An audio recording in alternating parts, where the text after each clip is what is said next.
भाई जब मैं आ गया एटीएम में और मेरा एटीएम कहाँ गया भाई मेरा भी सपना था ये कि कभी जब दूसरों की वीडियो देखता था कि अपनी भी कभी ऐसी पेमेंट आएगी तो ऐसी एक वीडियो बनाऊंगा तगड़ी सी। तो मैं पेमेंट निकाल लेता हूँ, उसके बाद मिलता हूँ। पेमेंट निकलने की आवाज़ जरूर सुनाऊंगा। आ रही है, आवाज़ आ रही है। वाह, अब होगा पैसा ही पैसा।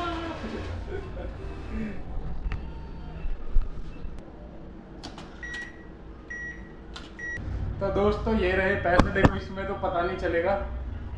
तो मैं बताता हूँ सारी डिटेल, पहले ऐसे घर जाता हूँ उसके बाद।